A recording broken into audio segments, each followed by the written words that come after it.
Bem, eu vou voltar a esse caso depois, porque nesse momento, na ponta da linha, temos uma importante entrevista com o senador Paulo Paim, do PT do Rio Grande do Sul. Senador Paulo Paim, bom dia.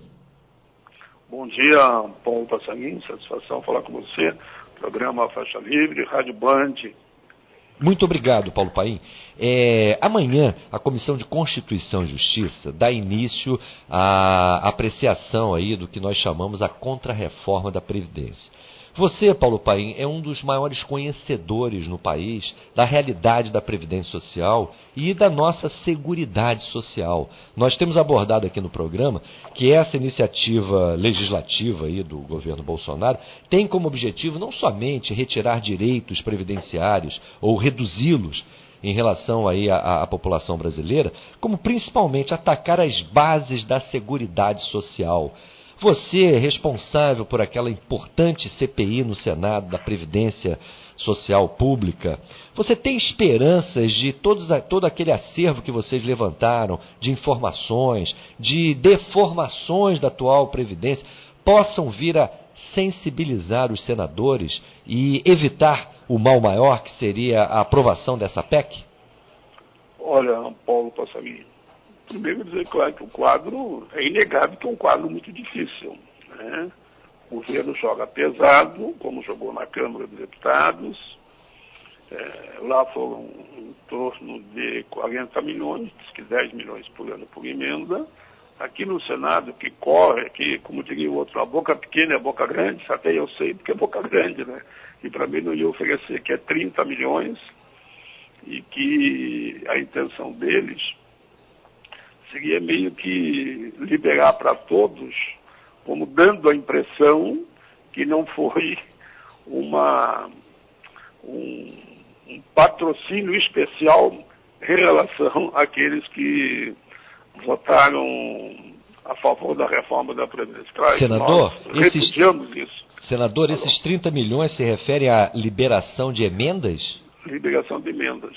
Bem, mas esses 30 milhões estão incluídos naqueles 40 que já foi mencionado quando a matéria tramitou lá na Câmara?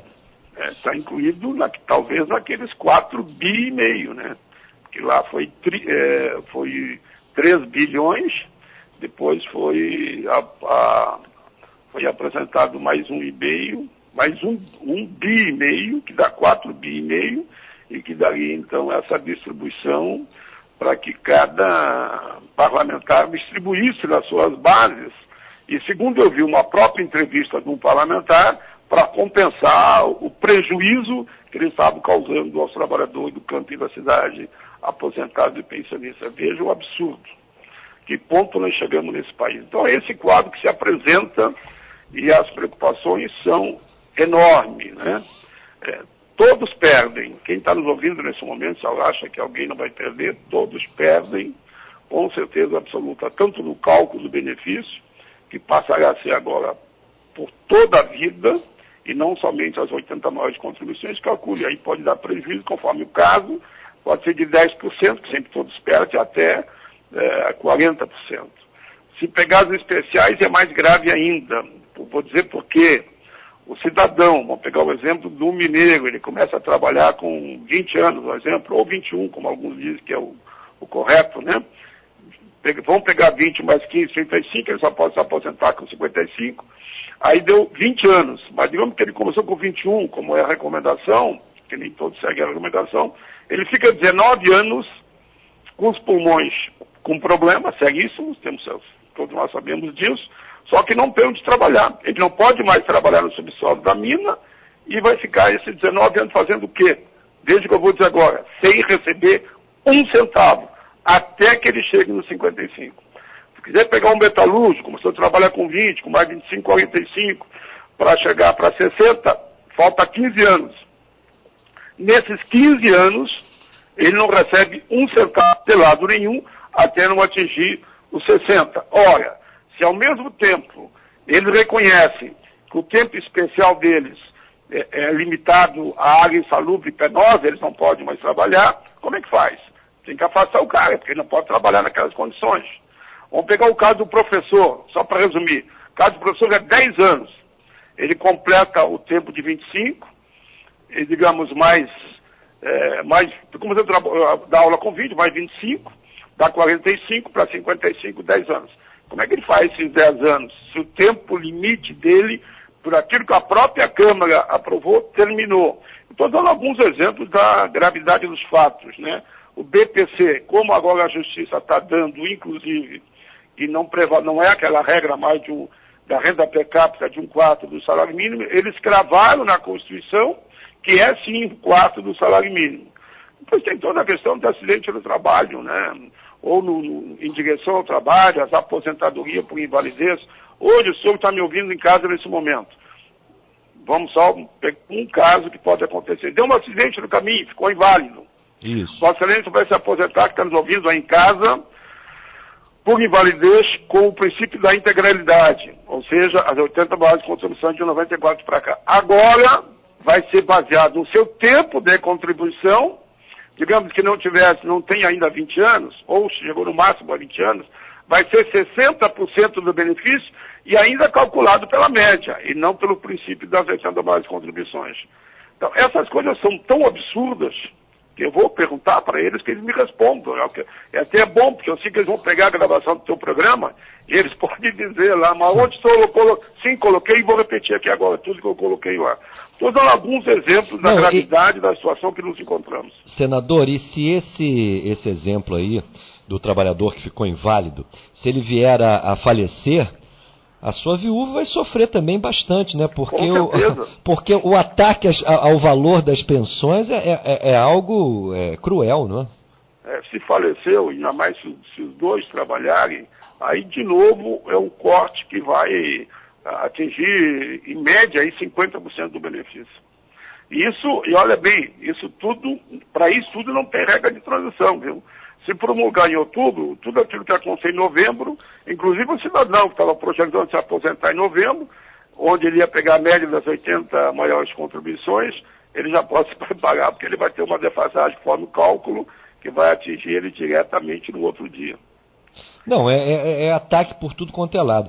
O grande problema é que essas mudanças, novamente, assim como ocorreu lá na tramitação a respeito daquela flexibilização das terceirizações, ou mesmo quando no governo Temer tivemos as mudanças na legislação trabalhista. Eles sempre apresentam essas alterações como a única esperança possível para a chamada recuperação do crescimento econômico, da geração de empregos. Só que, ano após ano, essas situações vão ficando cada vez mais graves no país, senador. Como é que a gente pode mostrar à população que esse é um caminho que está sendo adotado por diferentes governos, governo Temer, governo agora do Bolsonaro, que na verdade iludem a população? Você tem toda a razão. Eu me permita que eu te diga, eu li um artigo muito bom hoje. Sem o SUS é a barbárie. Está na Folha de São Paulo, do Drauzio Varela. Eu vou ler, claro, eu não vou ler todo o artigo. Eu fui constituinte, né? Nós construímos a Seguridade Social, que você falou na abertura com toda a razão, e um programa belíssimo como o SUS, que é o Sistema Único de Saúde, está em risco. A assistência social está em risco. Veja os exemplos que nós já damos aí, por exemplo, né? E como também a Previdência. É da maior gravidade. É tão grave essa situação que se apresenta que a própria ONU já quer listar o Brasil entre os 10 países do mundo que mais desrespeitam os direitos dos trabalhadores. É algo... Está ali, o Brasil faz parte dos 10 piores países do mundo. Pela primeira vez entrou nessa lista junto com o Zimbábue, o Índice Global de Direitos Incluídos. O Brasil, por ser considerado pela reforma trabalhista e as mudanças que estão havendo no Brasil, fica entre os 10 países do mundo que mais desrespeitam os direitos dos trabalhadores. Só para te dar um exemplo, além do Zimbábue, é incluído aqui também quem? Arábia Saudita, Bangladesh, Filipinas, Guatemala, Cazaquistão, Argélia, Colômbia e Turquia. Veja que aqui da América Latina só nós estamos incluídos entre os 10 piores países do mundo em matéria de direitos do povo, direitos dos trabalhadores. É o chamado Índice Global de Direitos, que incluiu essa questão. Estou dando só alguns exemplos. Isso que você falou também, que eu quero destacar, eu estou aqui há muito tempo, né? E eles começaram a dizer no início, que desde o governo Temer a saída era essa, que a reforma da Previdência nos moldes que eles estavam propondo, e é bom se dizer que a desse governo é pior que a do Temer, e bem pior, era a saída para todos os males. Como agora perceberam que o país está estagnado, está parado, agora não é mais. Como eles acham, eles estão dando por batido já, que o Senado só vai carimbar, e aí vem a tua primeira pergunta, eu espero que não faça isso, vai ficar muito ruim para o Senado, porque ele carimbou a emenda 95, carimbou a reforma trabalhista, carimbou a medida provisória, quer carimbar já a 881, que é uma outra mini-reforma que vai permitir que todo o povo possa trabalhar, inclusive sábado e domingo, né? Não é como é hoje, que o que tem de exceção é para o comércio e ainda passa para a negociação coletiva. Agora não. Basta eles quererem, todo mundo vai ter que trabalhar sábado e domingo. E eles querem praticamente carimbar essa medida também. Eu chego a dizer, e na defesa do Senado, veja bem, que ninguém aí fora ouça o que eu estou dizendo e tente inverter. Eu, na defesa do Senado, eu quero dizer que o Senado não pode se tornar uma casa carimbadora, senão ele perde a razão de existir. Daqui a pouco tem campanha no Brasil pelo Congresso unicameral. E ninguém quer isso. Queremos que o Senado cumpra o seu papel revisor e não permita que isso aconteça. Porque agora dizem que a reforma agora não é mais a Previdência, né? Eles já assumem que não é. Eles mesmos dizem aqui, não, a prova não vai mudar nada, só vai concentrar mais renda. A partir do momento que todos os dados estão comprovados aí, que a concentração de renda no Brasil só aumentou. Cada dia que passa aumenta a concentração de renda no país. Os pobres mais pobres e aqueles, antes falavam em 10%, hoje se fala só em 1%. São dados assustadores. Olha só esses números. Segundo a FGF, o número de pobres aumentou 8,3% para 11,1%. Em 2 anos, o país passou a ter 6,2 milhões de pessoas no estado de miséria absoluta. Pois diz ainda a própria FGM, a concentração de renda cresce há 4 anos. Mais da metade dos pobres perderam 17,1% dos seus rendimentos. Os mais jovens perderam 17,7%. Já a renda do 1% mais rico subiu 9,5%. Essa é a realidade aí da distribuição de renda. Não é número do país. Sob a batuta aí dos liberais. E eles acabam dizendo, só permita que eu ainda, naquele teu próprio raciocínio, né? Que agora é a saída da reforma tributária. Nós sabemos que a reforma tributária é uma briga de gigantes. Eu quero ver se não vai sair daqui uma meia sola. Eu quero ver se a reforma tributária vai ser solidária e progressiva. Se os bens de consumo da população vai diminuir o valor e vai aumentar dos poderosos, né? Quero ver, estamos aqui para ver, vamos brigar, queremos isso. Uma reforma tributária solidária. Os bens de consumo, de fato, paguem menos e os bens considerados, que não é de primeira necessidade, que sejam mais altos os tributos. Não, o que o Paulo Guedes vem falando aí em termos de alíquota do imposto de renda é ampliar a deformação. Eles querem reduzir aquela alíquota superior de 27,5%, que já é ridícula, né? Se formos levar em conta a renda dos super ricos. O problema é que a classe média paga esses 27,5% e fica achando que vai se beneficiar com essa redução da alíquota superior. O grande problema é essa alíquota pegando aí os super ricos. Agora, senador, o ministro Luiz Fux, curiosamente, ele no início desse ano, ele chegou a levantar aqui essa proposta aí de mudança na Previdência, no seu ponto de vista, poderia ferir aí os pilares aí da Seguridade Social no país, da Seguridade Social no país. E no seu ponto de vista, esse capítulo da Seguridade Social seria uma cláusula pétrea da Constituição. Eu lhe pergunto, não é possível explorar essa questão junto ao Supremo, e bem como outra deformação gigantesca que nós estamos assistindo durante a tramitação da proposta da Contra-Reforma da Previdência lá na Câmara, que é essa cobertura jornalística por parte de meios de comunicação regidos por concessão pública, onde o outro lado não é ouvido, ou seja, as televisões, as rádios... Com exceção de alguns órgãos como você, viu? Quer dizer isso no ar. Mas nós somos eu falo seguidamente para você aí. Mas nós somos uma total exceção, Paulo Paim. Esse programa de destacar. Ocupa aqui a grade da Rádio Bandeirantes AM, mas é um programa onde a gente aluga o aluguel, a gente aluga o tempo da rádio. Eu pergunto o seguinte, como é possível uma televisão, as redes nacionais de televisão, principalmente a TV Globo, só dar espaço para um ponto de vista, no caso, o ponto de vista dos bancos, e não o ponto de vista dos acadêmicos, por exemplo, que estão cansados de trabalhar dentro da academia, nas discussões, inclusive dentro do Congresso, na Câmara, no Senado, apresentando dados absolutamente distintos desses que os economistas de bancos trabalham. Por que os meios de comunicação do país, que são regidos por concessão pública, são submetidos à concessão pública, não abrem esse debate de forma democrática? E por que o Senado, a Câmara, os partidos políticos de oposição não lutam por essa cobertura minimamente equilibrada do debate sobre a questão da Previdência no Brasil? Olha, lutar nós lutamos, né? Mas eles não abrem espaço de jeito nenhum.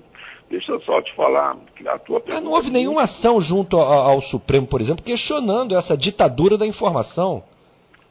Eles vão alegar que nós queremos ferir a liberdade de imprensa e comunicação, mas eu não estou descartando não essa tua possibilidade da gente fazer um processo mostrando o que aconteceu. O que acontece hoje, né? A tua pergunta é muito boa. Eu vou dizer por quê também agora. A população, e até emissoras de rádio como essa, o programa que a gente tem, me perguntam por que parte da população não está contra essa reforma. Lá na Argentina, a população foi às ruas, foi um movimento grande mesmo contra a reforma. E a população mostrou que estava certa e deu agora o retorno nas eleições já, né? Onde o Magri está praticamente derrotado lá. E um dos motivos foi essa reforma. Aqui no Brasil, como você falou aí, digamos, os meios de comunicação, eu vou dizer 99%, me permite esse termo, 99% ou 9 em 10, não importa, uma índice percentual, só dizem que a reforma é boa e que vai salvar o Brasil e que vai evitar problemas no futuro. Isso faz tipo de uma lavagem cerebral. Tem parte da população que ainda não percebeu o massacre que vai acontecer, o prejuízo que a população vai ter, principalmente da classe média para baixo. Não pense, aqueles que estão ouvindo, que não vai pegar a classe média. Os ricos, eles não vão pegar, porque eles só vivem de investimento, e como o sistema dessas reformas só interessa o sistema financeiro, o sistema financeiro vai lucrar cada vez mais, e quem aplica lá vai se dar bem também, né? Não depende de nenhum tipo de aposentadoria ou benefício. Quem depende são os 99% mais pobres.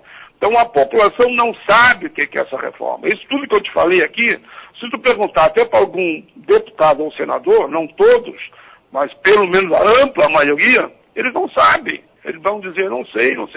Se os parlamentares não sabem, não estou dizendo que todos, eu diria que uma parcela não sabe, calcule a população lá fora. Vai saber o que é essa regra de transição, vai saber como é que fica a situação da pensão, vai saber o que é cálculo do total da vida laboral, ou exatamente só mesmo 80 mais de contribuição como era hoje. Não sabem. E por isso que é uma falcatrua. Mentem para a população e a população acaba entrando nessa história de vender terreno na lua, né? Eu digo outro dia, com todo respeito, nem alguém que tem algum problema seríssimo de, como é que eu usaria o termo? De saúde, pode ser mental, como eu digo, bota uma nota de R$100 na mão dele para ver se rasga. Não rasga.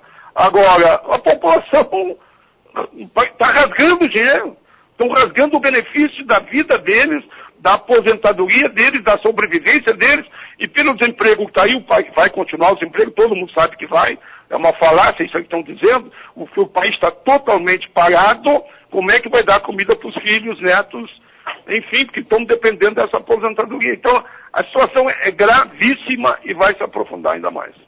Eu deixo essa sugestão, eu tenho conversado aqui com muitos, mas eu achei interessante. Muitos dirigentes partidários, e eu tenho cobrado aqui, mas há um ceticismo muito grande em relação ao próprio Supremo. Eu concordo que não dá para confiar muito nesses ministros, mas ações dessa natureza ajudariam a criar repercussão pública e principalmente a oportunidade de se trabalhar as informações de maneira mais consequente, inclusive chamando a atenção da população dessa manipulação das informações. É um crime isso. Agora, o senador Paulo Paim, eu não poderia deixar de tocar num ponto que tem também provocado muitos questionamentos, que é essa anunciada intenção do governo Bolsonaro de indicar o deputado federal Eduardo Bolsonaro ao cargo de embaixador do Brasil nos Estados Unidos.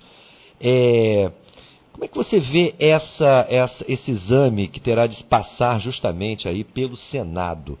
Você acha que os senadores vão, na sua maioria, admitir esse tipo de nomeação claramente lesiva aos interesses nacionais? Eu falo isso por conta das posições do próprio Jair Bolsonaro, do Eduardo Bolsonaro. Essa turma tem ligação direta com a CIA, conforme foi deixado claro na visita que fizeram lá nos Estados Unidos. Nunca antes na história viu-se autoridades de um país estrangeiro ser recebido com pompa e circunstância dentro da agência de espionagem norte-americana? Olha, essa situação é tão grave, mas tão grave mesmo, que eu tenho dito o seguinte: não é nada pessoal. Eu quero, inclusive, em defesa das instituições, em defesa da democracia, em defesa do Itamaraty, dos profissionais de carreira, de homens e mulheres que se preparam a vida toda, fazem curso, enfim, fazem, até eu diria, estágio em países, até chegar a ser, de fato, um embaixador. E chega um momento que eles estão na expectativa de serem indicados, queremos ou não, para países como a Alemanha, como a Itália, como a França, enfim, e como os Estados Unidos, Japão, enfim. E nesse momento, o governo, desconhecer toda essa trajetória, toda essa experiência, e simplesmente indicar alguém porque é filho de um presidente. Eu fiz estudo, como muitos fizeram, na história da democracia do mundo. Em países onde existe a democracia, não tem um presidente que indicou o seu filho para ser embaixador. Não se conhece. E não adianta dizer que não, isso vai na escala do nepotismo também, que é algo que todo mundo condena, né? Mas eu vou mais além ainda. Outra vez eu puxo a responsabilidade. O presidente disse que ele é filho e o melhor bife ele vai dar para o filho, sim. Foi isso que ele disse. Nós sabemos disso. Bom, mas vamos puxar a responsabilidade, eu nem diria para fulano ou beltrano, mas para o Senado. Quem decide isso, quem vai dizer se ele pode ou não pode ir, é o Senado da República. Essa responsabilidade é dessa casa. O Senado, voto secreto ou não secreto, vai passar para a sociedade se mais uma vez ele está aqui para cumprir ordens do Executivo e da Câmara, mostrando onde está a chamada independência dos poderes. Agora, ou ele cumpre ordens que vêm da Câmara, ou vai cumprir ordens que vêm do Executivo. É um constrangimento desnecessário para a casa, que é o maior responsável, se houver essa irresponsabilidade, e naturalmente perante o mundo, mais uma vez, o Brasil vai ficar muito mal. Eu espero que não aconteça. Você tem algum prognóstico aí para a votação? Olha, hoje me dizem que está taco a taco, é o que me dizem aqui. Mas sabe que, infelizmente, o dano que se recebe, que ninguém me diga que não existe, porque existe, não vem com essa historinha de carrochinha para mim. Olha, só ver aí a reforma da Previdência como foi, né? E como estão ofertando aí. Tudo estão negociando até cargos em relação a essa indicação para o embaixador dos Estados Unidos, né? Como está taco a taco, tudo pode acontecer, porque o dano que se recebe, que eu espero que não convença a maioria, não aconteça no Senado. Senador Paulo Paim, muito obrigado por essa entrevista aqui, abrindo a semana aqui do programa Faixa Livre. Eu aproveito e lhe desejo uma boa semana de trabalho aí. muito intensa aí no Senado Federal. Um forte abraço. Obrigado, Paulo Paim, que Deus nos ilumine. Abraço a todos. Conversamos aqui com o senador Paulo Paim, senador do PT do Rio Grande do Sul, a respeito aí tanto da tramitação da Contra-Reforma da Previdência lá no Senado, que amanhã vai ter início com a apreciação, início dos trabalhos lá na Comissão de Constituição e Justiça do Senado, como também essa polêmica indicação aí do deputado federal Eduardo Bolsonaro, filho de Jair Bolsonaro, para a Embaixada do Brasil lá nos Estados Unidos, né? Bem, são coisas do Brasil atual, esse Brasil que, conforme lembrou o próprio senador, agora está incluído aí na lista dos países que mais desrespeitam os direitos dos trabalhadores no mundo, junto aí a outros países com triste tradição em relação à democracia e em relação ao próprio direito dos trabalhadores. Então, esse conjunto de fatores é que me parece deveria levar as nossas oposições a uma posição muito mais contundente, muito mais forte, mas talvez reflexo aí de toda a forma bizonha como se encerrou aí o ciclo do PT no governo federal. Os efeitos aí sobre os setores da oposição me parecem desastrosos, ou seja, não é apenas o governo Bolsonaro que ameaça o país. A não existência nesse momento de uma oposição consistente também faz parte desse drama que nós estamos vivendo. E, infelizmente, o prejuízo é cada vez maior, né? O Wellington Trota, nosso ouvinte, elogia o bravo senador Paulo Paim. Obrigado, Wellington. Uma boa semana para você. Silva Júnior, lá de Niterói, pergunta: Passarinho, onde estão os defensores da pátria? Será que não estão vendo o que este governo anda fazendo com o Brasil? Olha, Silva Júnior, eu acho que estão vendo, sim. O problema é como agir frente a essa tragédia. Infelizmente, eu percebo que setores da oposição apostam aí no curso natural do processo democrático, onde nós teremos uma eleição municipal, por exemplo, no ano que vem. Eu vejo muitas movimentações aí, quadros políticos famosos, conhecidos, querendo, por exemplo, ser prefeito, inclusive aqui no Rio de Janeiro, ou tendo a ideia de eleição para a Câmara dos Vereadores. Eu acho que realmente a gente precisa de uma Câmara de Vereadores muito forte. Agora, o que significa ser um prefeito, ainda mais se for uma pessoa com posições à esquerda, nesse momento no Brasil? As prefeituras, bem como governos estaduais, estão na mão dos governantes lá de cima, lá de Brasília. Significa o seguinte: um prefeito aqui no Rio de Janeiro vai ter que se compor muito bem com esse senhor Witzel, que ocupa agora o governo do Estado, e também com o senhor Bolsonaro, lá no governo federal. É isso. Eu acho que é muito bom a oposição abrir os olhos para esse quadro institucional.